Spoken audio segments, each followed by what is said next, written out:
Um, Thank you so much for joining. There will be people joining in the middle, so I might just be a little distracted letting people in, but in a few minutes we'll be completely starting. The one thing I would like to say at the start is that this session is recorded and it is put on our YouTube page and our social media. It may be used for social media. So if any of you do not want your names included in the recording or your video, then please just change your name, switch off your video. It's completely up to you. Just wanted to let you know that that might happen. So if anybody's uncomfortable with that, you can please do that. And similarly, if you're sending questions through, if you would like them to be confidential and for any reason, just let us know so we can please make sure of that. It's going to be a really interesting session, a different session. I used to do a lot more of the breaking down different diets one by one when I first started at Camden Medical Center. At that time, we were doing events that included food, and it was just a completely different time. And it's really nice to go back to some of the foundation and the basics. I'm really looking forward to sharing that with all of you. Before I begin, does anybody have burning questions that they want to just put out there? If you do, this is the time. Of course, there'll be lots of time to ask questions, and I really encourage everyone to ask questions. This is your time, your space to learn more. We started this whole open office session at the end of last year. And it's really just a way of sharing the knowledge we have, even with the clients with whom I work for, even for years. There is still more information. There is always new information, but even with the existing information, there are so many layers of the human body, the complexity of the human body, and the world of nutrition and lifestyle is constantly evolving. There are new products out there. There's new science out there, of course. So it's really just a way for me to share what I know with my world, with my community. And I would love for you to share this with your friends. It's every Wednesday at this time. And also let us know if there are certain topics you'd like us to cover. And feel free to share the link when you do receive that. All right, so I'm going to get started. I'm just going to share my screen as I always do. And I've got a set of slides. The slides are really just to give some structure, but if you have questions that take us a little away from this, I'll be happy to answer questions around nutrition that may be burning for you as well. So today's topic is, when did food get so confusing? And I think we'll all agree that the space of food nutrition is just, it can be quite overwhelming. And I think that's one of the things we do really well at the Nutrition Clinic. We take this information that is complex, and it needs to be complex because the body is complex. The body is really just this incredible connection, this network. There's so many connections.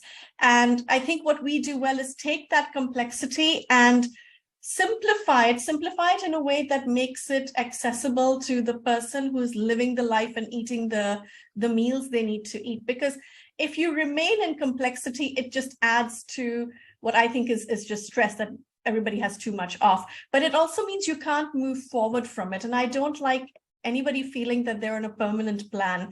I want people to feel like they're doing some deep healing work for a period of time, and then they can move on from there, and they move on from there to a new baseline. It typically is not the same baseline as it was right at the start, but the new baseline is what's going to maintain the work that they've done. And they may need to revisit that every year, every couple of years.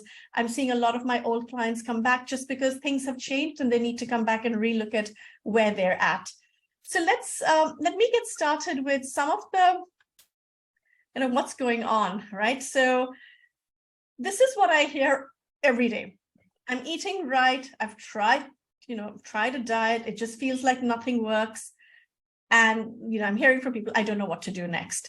And I see a lot of people, typically I see people in the ages of 35 and 55 saying this, a lot more women than men, who just feel like, I'm just trying everything. There's this real frustration, this even anger that I'm really trying to do everything right. And they truly are trying to do everything right, but something's just not clicking. And there is this sense of, is it wrong with me? Have I understood things wrong?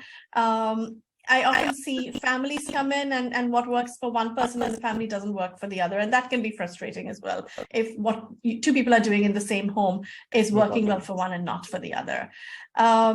So just a little bit of data around, just going to make this bigger. Just give me a minute to just make this a full screen.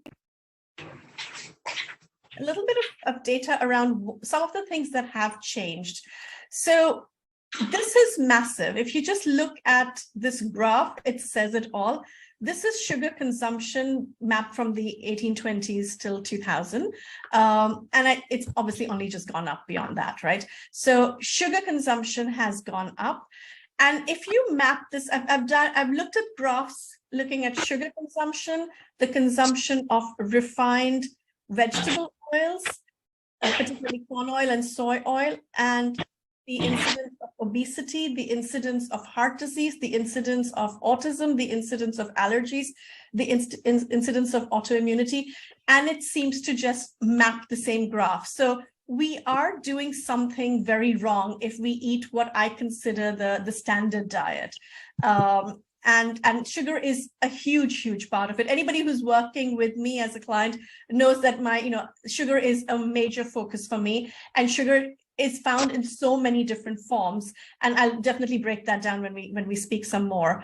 I think you just have to look back at sort of what grandparents were eating, but let me just look at this. The sizing of our meals is huge. Like, plate sizes have gone up, buffets have gone up, but just what is served to you. And I think I tell all my clients, when you eat out, when you order from a restaurant, you're in charge. You should be able to say, this is what I want to eat in this portion. I don't think we should necessarily just eat what's doled out to us.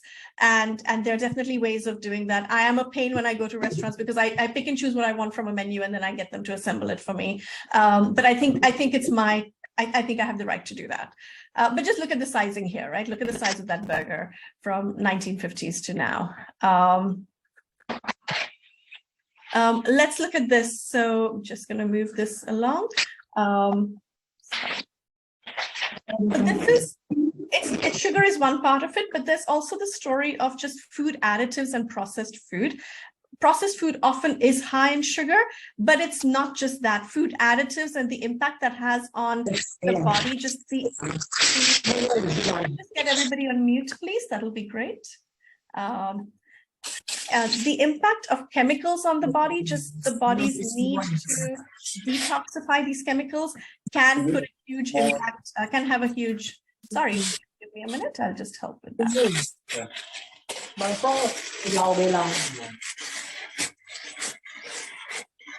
Sorry, I'll just mute where there may be an issue. All right, I think that should take care of it. So additives put a huge pressure on our detoxification systems, and our liver detoxification system is also part of the body that deals with weight and the decision to burn fat. And so you can see, even if calories are the same, the addition of food additives has had a huge impact on obesity over this time. And this is, sorry, the quality of this image is not great, but I think it's a really effective image. This is a study done by UCLA that looked at the iron content in a bowl of spinach in 1953, and then they compared how much spinach would you need to get the same amount of iron in 1997. And this, does bring me to an important point, which is there is obviously the discussion about food for pleasure, food for macronutrients like carbohydrates, protein, and fat. But food is also our source of vitamins and minerals. And if we are making the effort to eat a good bowl of spinach and it's not giving us what we need, we then do need to look at how do we get more of these nutrients in our diet. This is another image that's a little old and grainy, but again, I think it sort of feeds into this whole confusion there is, which is that in 1984, Time magazine had a cover saying cholesterol is bad. And this came at the back of a lot of research that is now being seen as flawed in its source. And in 2014, the same magazine said to eat butter.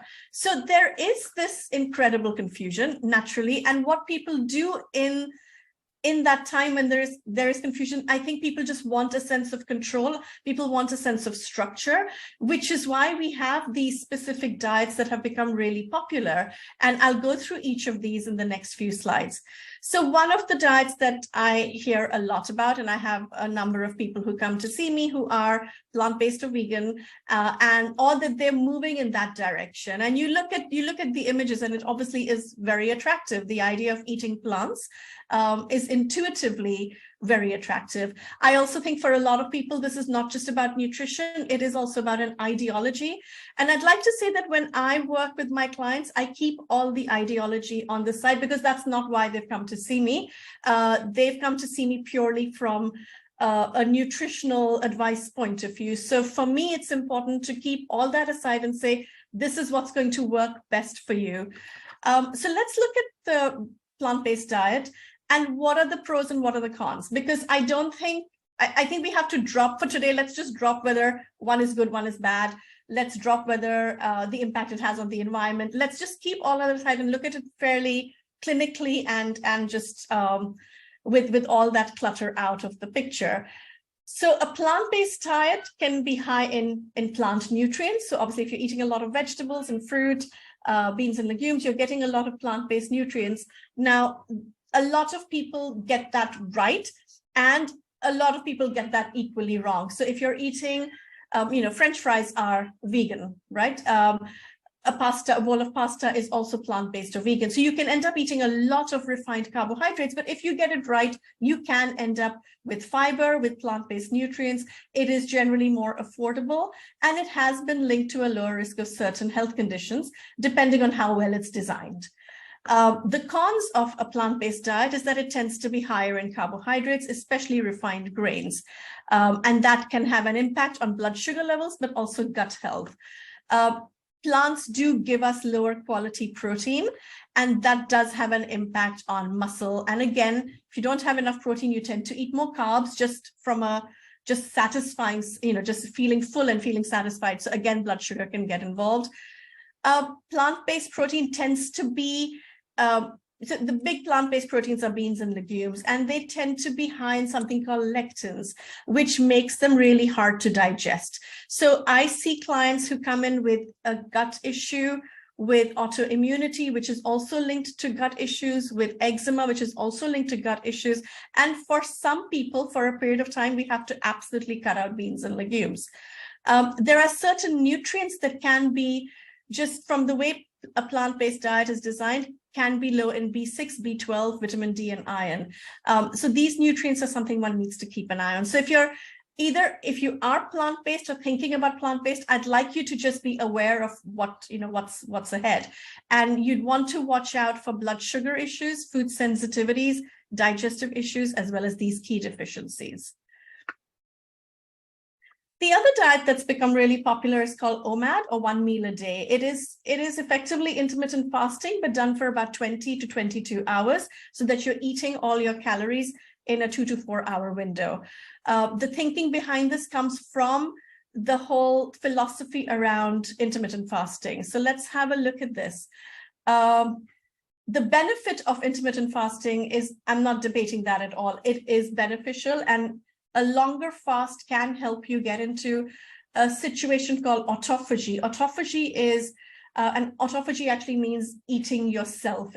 It's when your body does not get food for a period of time, and it starts digesting proteins that are, just in the digestive tract. It actually does a lot of repair in autophagy. And there are people who do much longer fasts than a 1 meal a day. People can do a 10-day 5 or 10-day water fast. And those have been shown to help with inflammation, longevity, and immunity. Fasting is one of the things that has been proven to help with longevity. So obviously this is a great thing. It is, obviously one loses weight, you're just eating less. But it can be socially very restrictive. Obviously, you're eating 1 meal a day, and most people decide to have that. It can be any time in the day. If you're eating your meal earlier in the day, it may interfere with sleep, but if you have it at the end of the day, it's normally perfectly fine. But one thing that can happen is if you do this every day, if you're eating a much lower amount of food and fewer calories, your body, your metabolism basically looks at this and says, okay, this is continuing for a period of time. It means we don't have access to food at that old level. We have it at this level. So I'm not going to, disappear. I don't want to completely lose so much weight that I'm not able to survive. And so it slows down the metabolism, and it slows down the metabolism purely to survive. For women, this can have an impact on the cycle. I've worked with women who've done fairly extreme diets, and they find that their cycle just disappears. And again, it can lead to deficiencies because we're assuming that in that one meal, you're getting all your nutrients, your body is digesting those nutrients, absorbing those nutrients, using those nutrients. So we want to make sure that we are looking out for the impact on stress and sleep. We're looking out for the impact on hormones. We're looking out for the impact, particularly on period irregularities.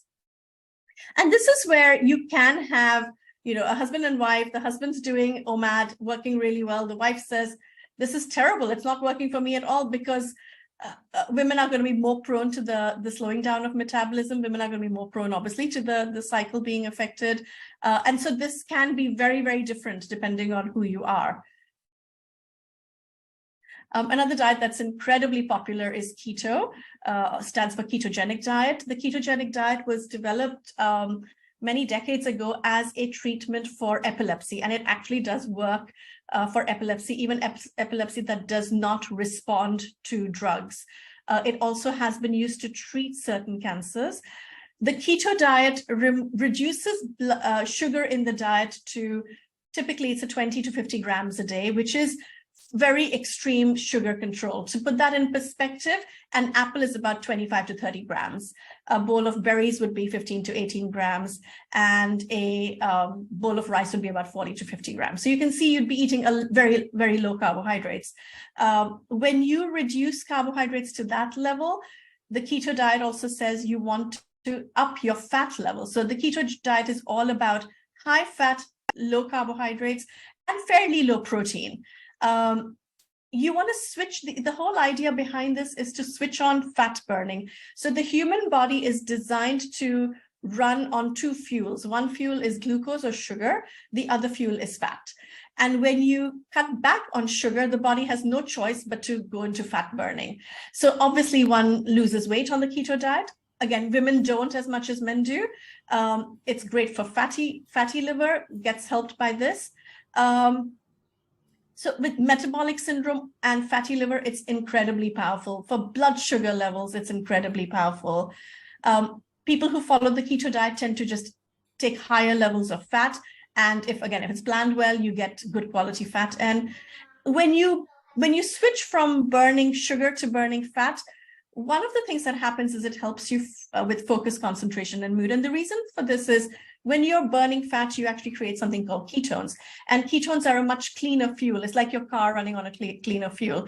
And so focus and concentration, energy just gets really, really sharp on the keto diet. The cons are it can be challenging to do, and some people don't get into ketosis easily. So even if they have a little bit of extra vegetable, they might find that they get out of ketosis easily.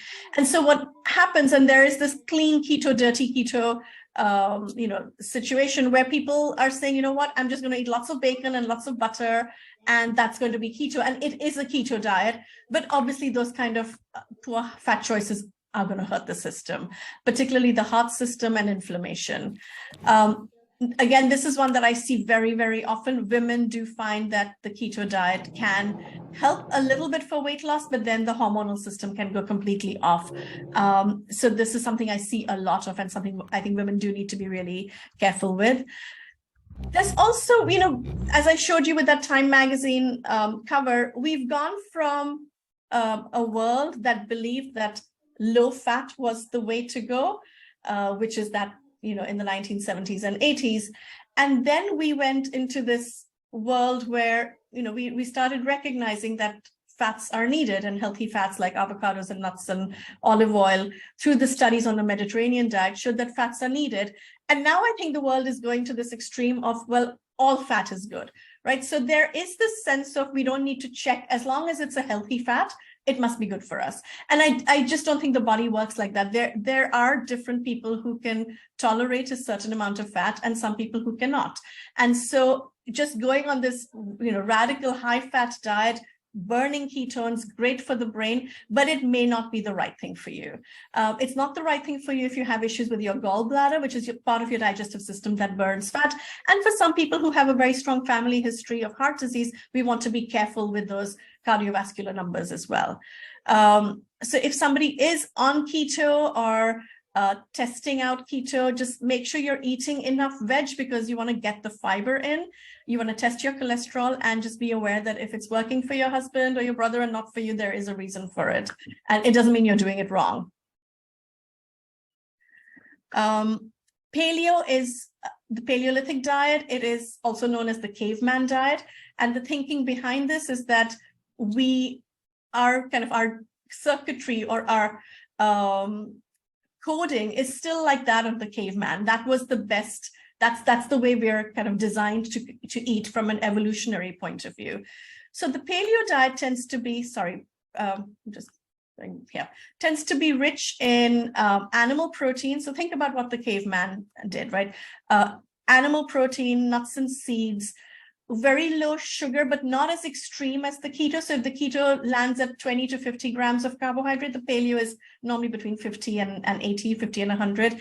On the paleo diet, one can consume things like sweet potato, obviously fruit as sources of sugar.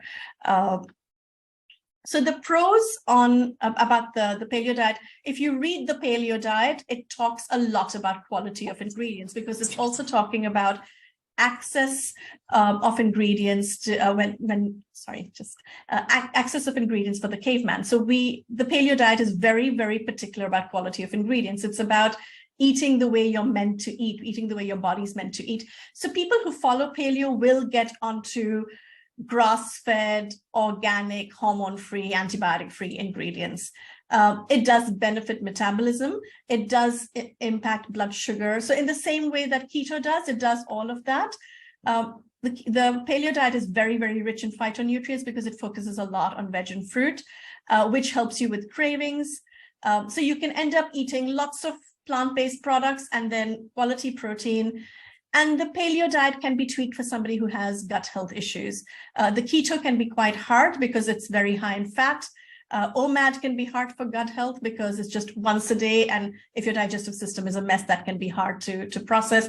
And the plant-based diet is particularly hard on gut health. This does require buying quality ingredients and food preparation. It, again, a bit like keto, can lead to high intake of fat if you're not careful. And it can be socially restrictive. It is a grain-free, bean-free, processed food-free diet. You want to check out particularly for cholesterol levels if you're eating a lot of animal protein or high-fat animal protein on this diet. But of the diets, when I work with clients, I tend to use this as somewhat of a starting point, and then I tweak things based on particular needs, because I do agree that from an evolutionary point of view, this makes sense to me. Okay, so what is a good way to eat? What do we do with this information? The first thing I'm going to talk about is what do I believe? What do we believe at the Nutrition Clinic? The first thing we believe is you have to eat real food, right? So it is all about getting the plate right first.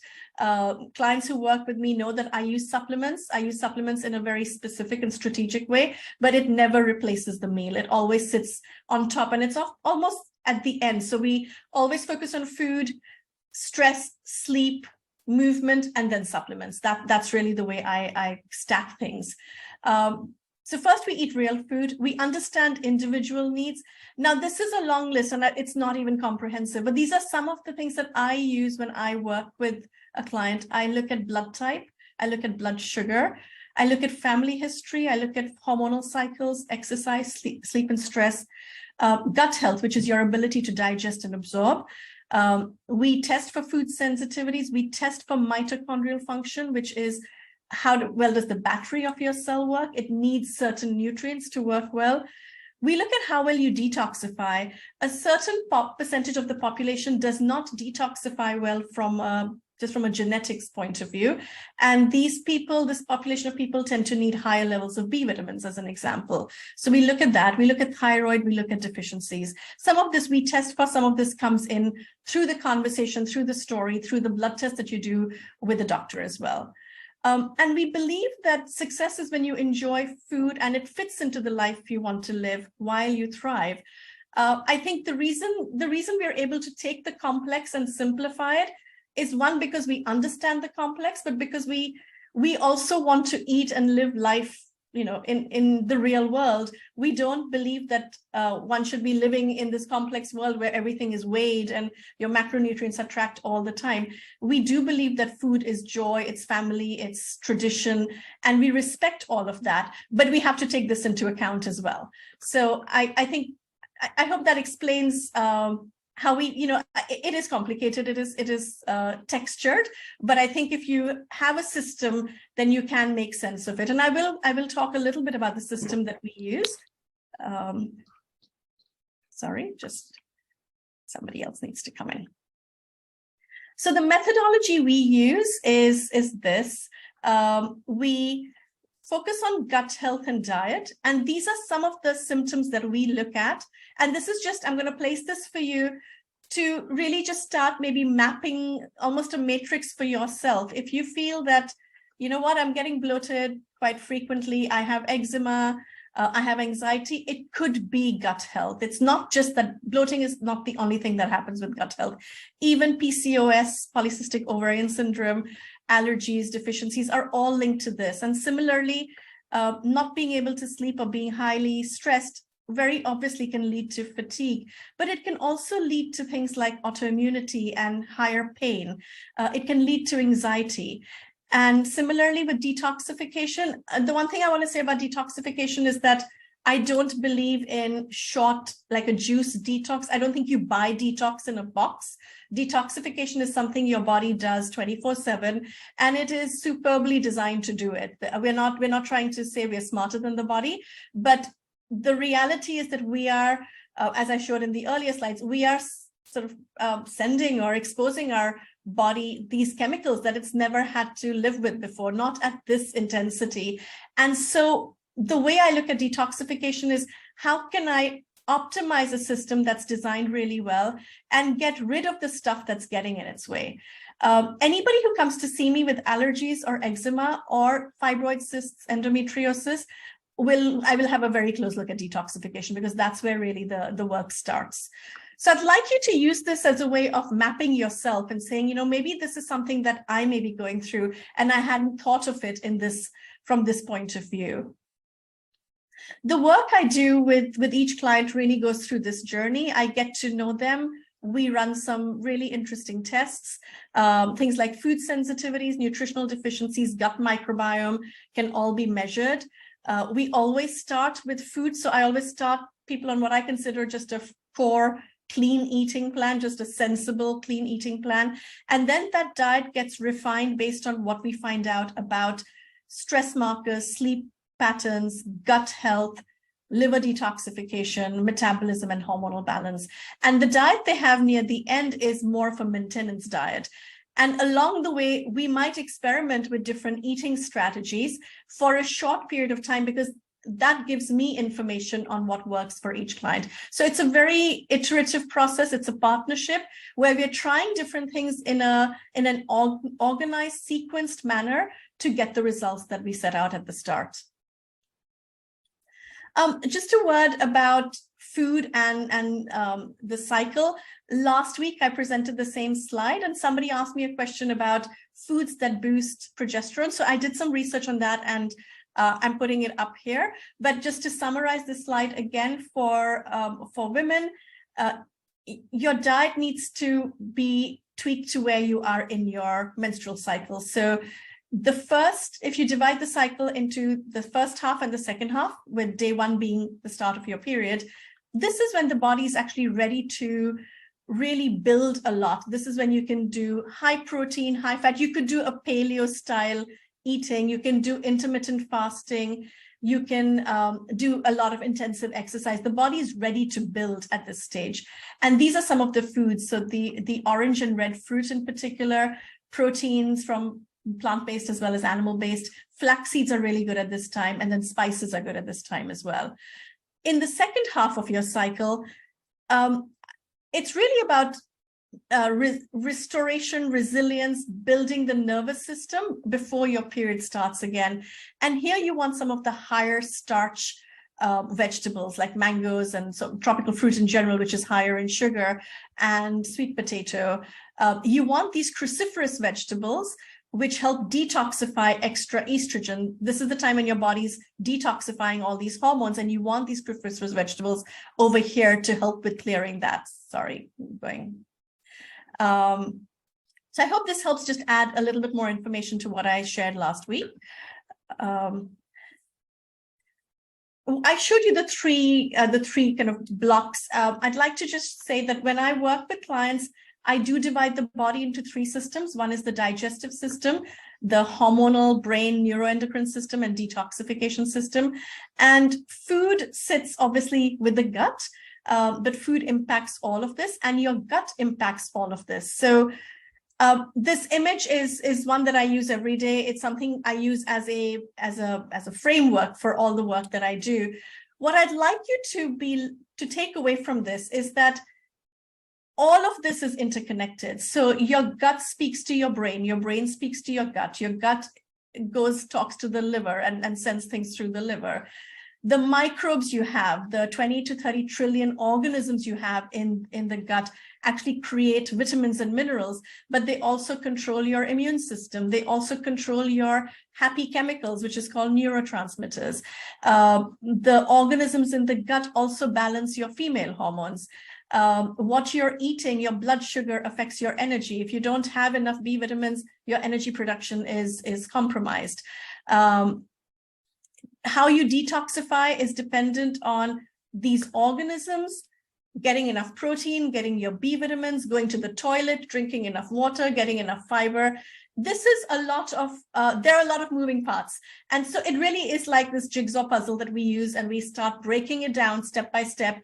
And by the end of the time when, we typically run 4-month programs where I work with clients, by the end of 4 months, people are just feeling really empowered because they know that they have a sense of what's going on in their body. It's to me, it's the most important education, is how to understand your own body.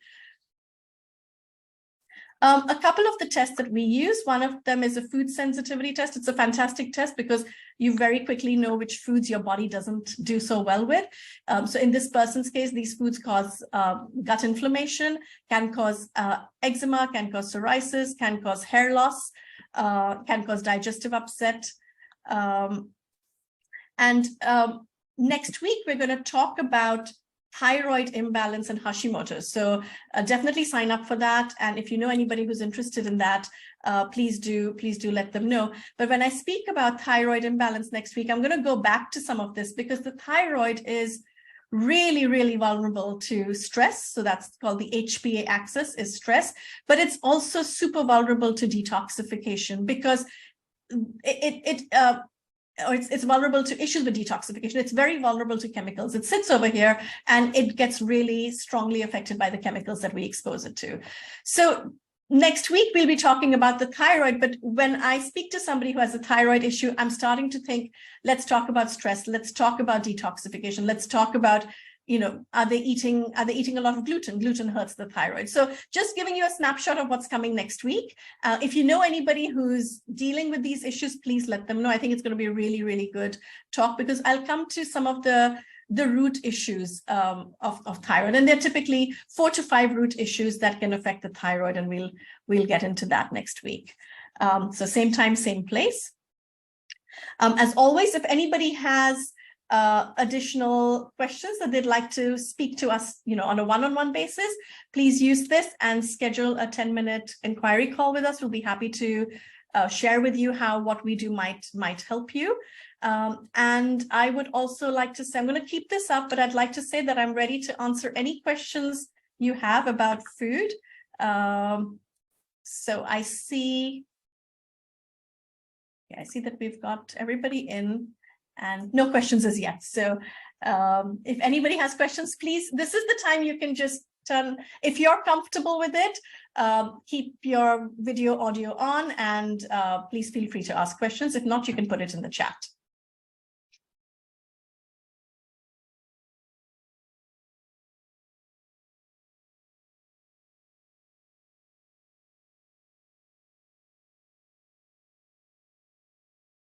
I must have answered all your questions really well today.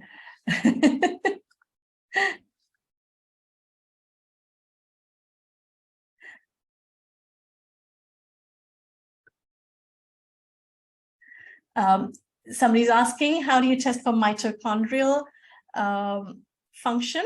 The mitochondria is the battery. Think of it as the battery of the cell, and it goes through a process called the Krebs cycle, which produces energy units. Energy units are called ATP. We test it through a urine sample. So we run a test called the organic acid test. It covers about 76 different markers. It measures gut health, neurotransmitters, detoxification, but it gives a large chunk of its space to really looking at how well is the mitochondria functioning and what are some of the issues that may be getting in the way. So just to throw out there, the mitochondria is if there is an issue with your gut microbiome, particularly if you have organisms growing that shouldn't be growing in the gut, that can really hurt the mitochondria. So we look at both those things together when we're assessing the mitochondria. Someone asked about the replay. Yes, we will have the replay. We'll send that to you. We also have a YouTube page, the Nutrition Clinic's YouTube page, so you can definitely get it there. Give us a few days to do the editing, and then we'll put it up.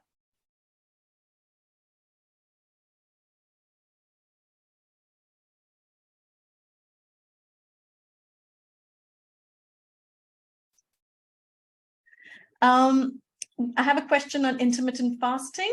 So let me go back. I think it's possible that I let you in before I had done that. So let me just go back if we don't mind. Gosh, this is moving very slowly. So intermittent fasting is here, right? So OMAD is intermittent fasting at an extreme. When I work with clients, we get almost everybody to do a 12 to 14-hour fast, which basically means after dinner till your next meal. So if you have dinner by 7, definitely till 7 or 9, you don't need to be eating anything. That just means no late night snacking. So that is the baseline fasting. Then we can progress people to a 14 to 16-hour fast, and that's when you delay breakfast, and some people consider it skipping breakfast, but I like to think of it as delaying breakfast and going straight into a brunch or lunch situation. And then you can take that up to a 16 to 18 fast. OMAD is basically a 20 to 22-hour fast. The pros are, obviously, it does help with something called autophagy, which is really good for immunity, inflammation, and has been studied for longevity, is good for weight loss. But the one thing we have to be careful of is for women, it can affect our cycle, particularly if you're already feeling stretched and stressed and not sleeping well and are possibly burnt out. Reducing the amount of food you eat can actually send the body into this tailspin where it thinks, oh my God, I'm not even getting enough food. And so I must slow down metabolism. So we just want to be careful about that. OMAD stands for 1 meal a day, Jennifer. So we want to be careful about that. You also have to make sure that the meals you're eating really count, because you're trying to get all your nutrients from a smaller number of meals. But those situations aside, I do think that overall intermittent fasting is great. It makes a lot of sense. I do believe that we're being led to believe that we're being led to think that we need to eat every 2 to 3 hours, and we don't. In fact, every time you eat, you are getting some kind of an insulin spike.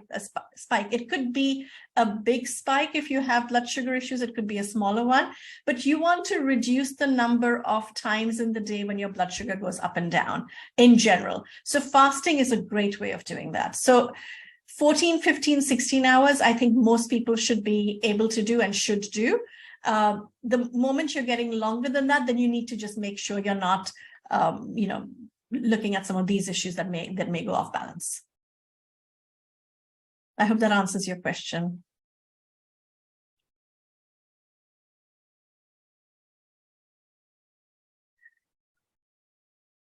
Anything else that's on your mind?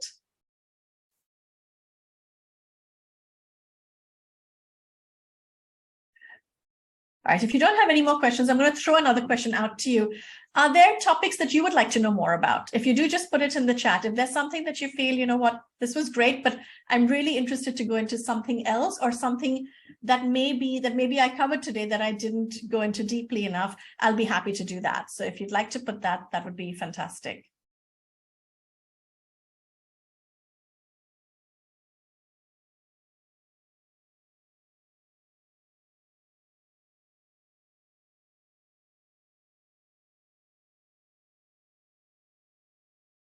Right, we have a very quiet group today. I have a question. What do you do if you're hungry before the next meal during intermittent fasting? That's actually a really good and really practical question. So there are a couple of things that I think are great strategies for hunger management. The first is to have beverages on hand. So herbal tea, black coffee, if you drink coffee, sparkling water.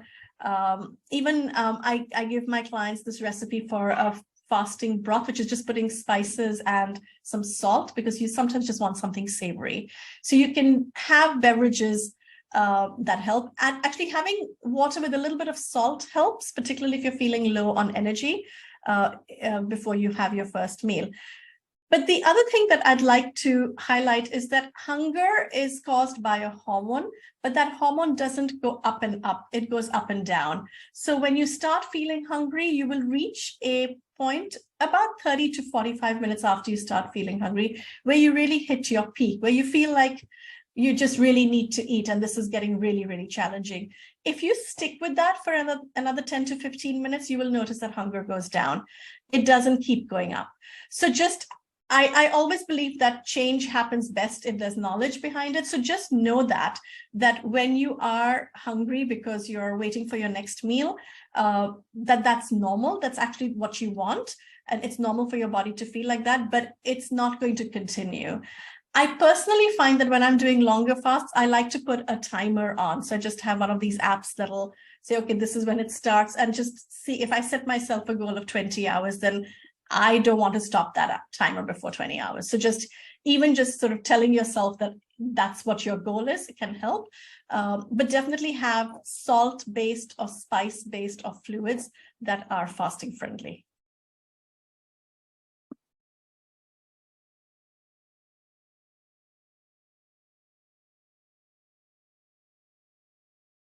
Anything else? I'll give you a few minutes to think. Thank you, Kushal. It was great that you were able to join.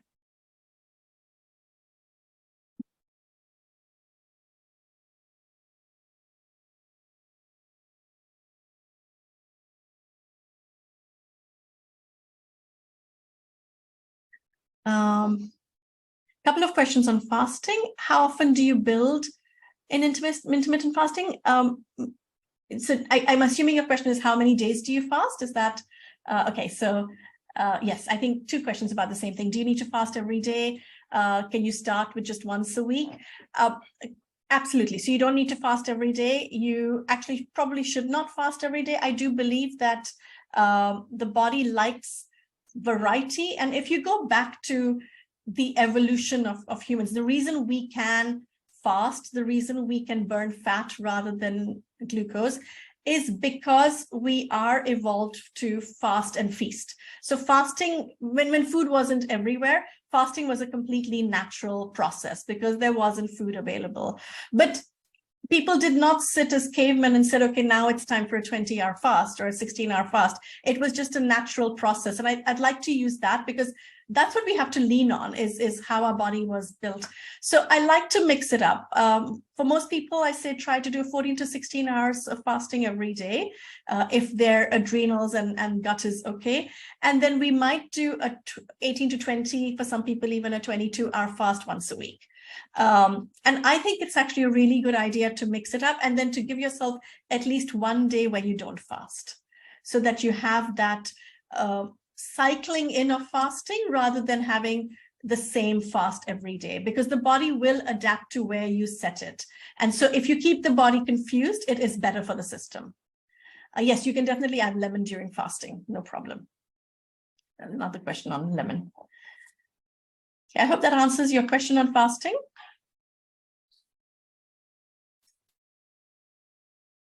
If you have a gastric issue, absolutely not. We would need to fix that first before fasting begins. So where I say no fasting is if there's a gastric issue and if there is a situation of burnout. So if somebody comes to me with extreme tiredness or anxiety, then I will not start fasting till we deal with that first. Absolutely not. Yeah.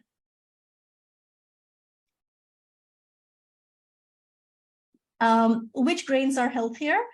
That's a great question. So grains can really kind of, if I think of them as the spectrum from wheat being the most inflammatory, problematic, often shows up on a food sensitivity test, to rice being the gentlest. It doesn't really trigger very much. It's a much simpler grain. And then, so those are the two extremes. And then in between, we have the buckwheat, quinoas, millets, amaranth, the rest of them.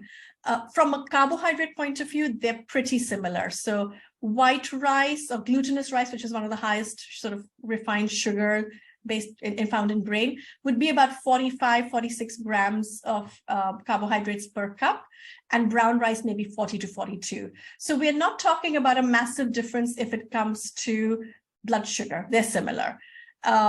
If you're talking about gut health and what's going to be easier on the gut, I would stick more to definitely move more towards the rice, because that's going to be easier to digest.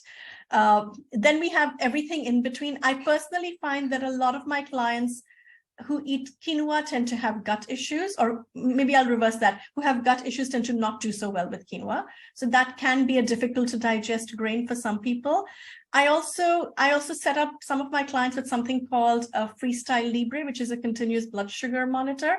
It's a little disc that you attach to the underside of your arm, and it measures your blood sugar over a 2-week period.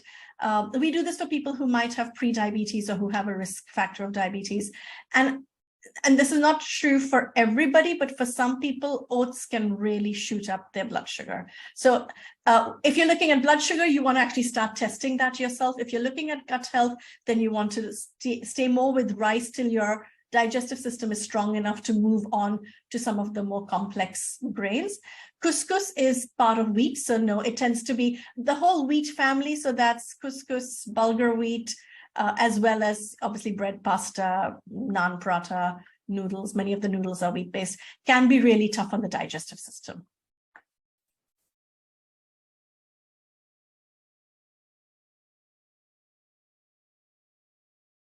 Thank you for these great questions. I love answering questions.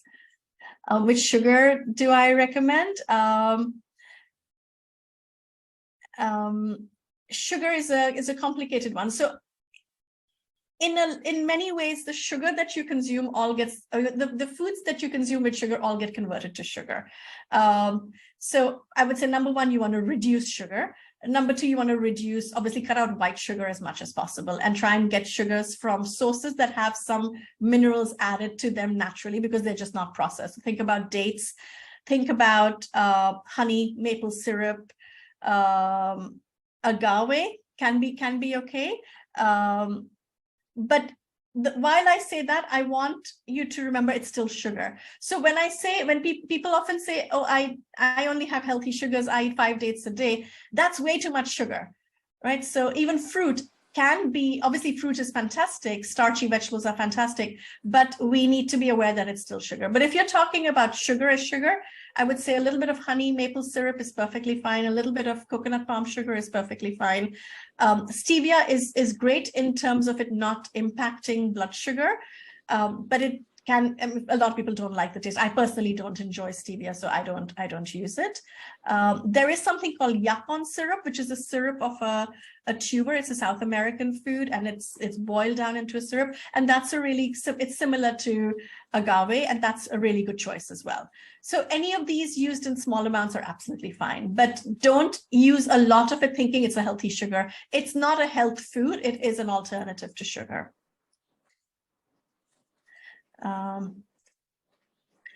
Yes, of course, we have time for another question. Do you find gut issues can change and settle after a few months? Absolutely. So, Alina, I'll just carry it. The question is about gut health and how long it takes to fix. When I think about my clients, the clients with whom I have worked the longest on gut health are clients who have Crohn's disease. So they have an autoimmune inflammatory condition. And that's taken to get from being on medication, having the risk of surgery, to resolution to the point where medication has gone down and surgery is not on the cards. It's taken a year and a half. Right? So but to me, that is one of the most extreme gut situations one can have. For most people, we get resolution in the 3 to 6 month period. That seems to be the sweet spot for most people who have the kind of gut issues that can come about because you've been under a lot of stress, you've fallen sick, you picked up a bug, you took antibiotics and didn't repopulate your gut. And I'm seeing a lot of people with what seems like mysterious gut changes. Suddenly there are these extreme gut issues. For them, 3 to 6 months is typically what we use, what we find works for them. Somebody's asked a question about a good Candida diet. Candida is a yeast organism that can grow in the gut. Candida loves sugar, so you really want to cut back on grains and starchy vegetables and fruit for a period of time while you're starving that yeast organism, and then we give some herbs to help with that yeast organism. There are some practitioners who are very, very strict when it comes to Candida protocols, so absolutely no fruit, absolutely no starchy veg. I tend to be a little bit more, relaxed, generous. My thinking is that we can't put the body into something so extreme that when you go back to eating fruit, you're getting the body back to where it was. I do a little bit more of a moderate Candida diet where we do starve the yeast out, but then I do like to bring back some sugar so that we know that the body can handle that much sugar. I hope that answers your question. I know it's a complex issue when it comes to Candida. There's a question about diet and eczema. Eczema is almost always the source of the problem is in the gut. So there isn't in my opinion, there isn't an eczema diet because you need to work out what's going on in your gut. I generally find that people with eczemas have multiple food sensitivities and an issue with the flora in the gut. And once you start resolving that flora in the gut, eczema can clear. And I've had really good success rates with eczema clearing.